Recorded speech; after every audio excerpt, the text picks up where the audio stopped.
Hey there, and thanks for stopping by Utopia. Today I'm going to show you guys how to make a recipe for Bolognese. And I say a recipe because there's so many different ways to make this, but I really like this recipe. It's really quick and accessible. Check it out.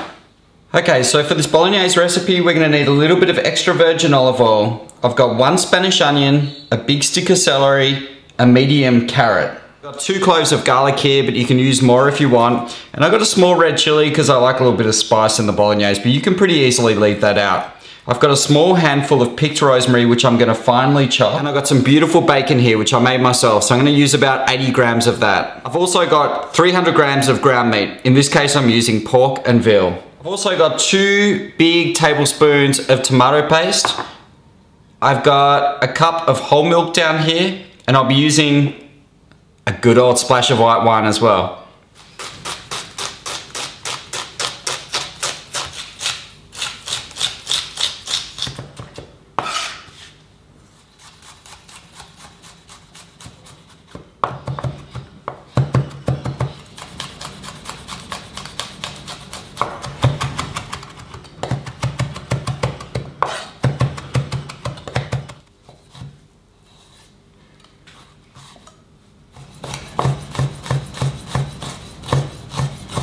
So I'm pouring in about a 1/4 cup of extra virgin olive oil. Okay, so I can feel the pan's hot, vegetables go in. I'm going to start to gently saute these around a little. So although I chopped all these vegetables by hand, you can actually do it in a food processor and make it much quicker. These have been sauteing for 3 minutes on a medium-high heat, so I'm just going to reduce that down to low. Now we're going to add the garlic, rosemary and chili in.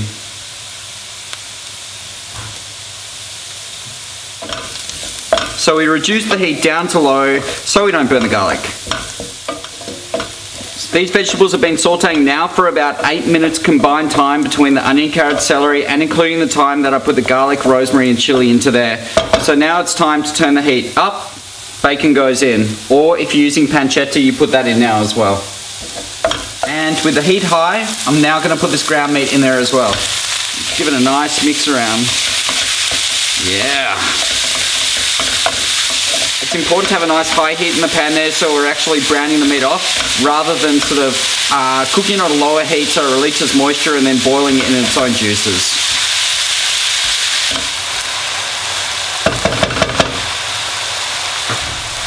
I'm going to pop that tomato paste in now.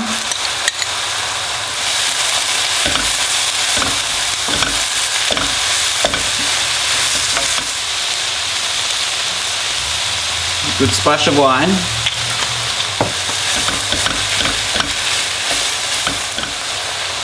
And a cup of milk. Now I'm going to reduce that temperature right down to low, and we just want it gently ticking over on a really gentle simmer just until we get a beautiful ragu consistency. So now that we've got the sauce bubbling away behind me, it's time to think about what pasta we're going to put with this. So generally with pasta, I do a rule of around 80 grams of pasta per person, especially if you're putting ingredients with it, such as this nice ragu we're making now. This sauce has been cooking out for just under an hour now, and it's beautiful and ragu-y, and I've had a bit of a taste. It tastes amazing. So now I'm going to turn that heat off,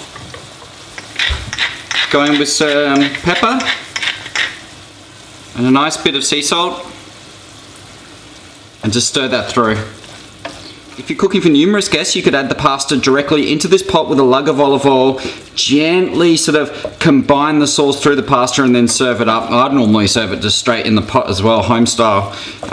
Because I am cooking just for one today, I'm going to take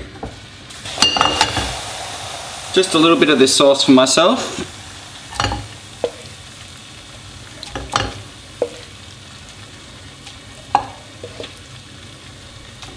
That'll do it. Pasta goes in.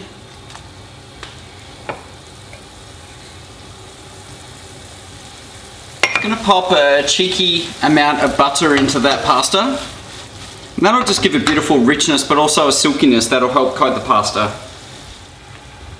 Just gonna lift this super pasta straight out of here.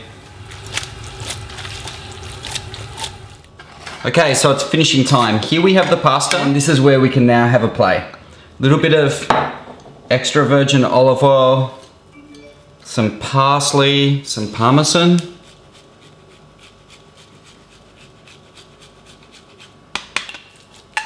Give it a mix through or toss through, whatever you're more comfortable with.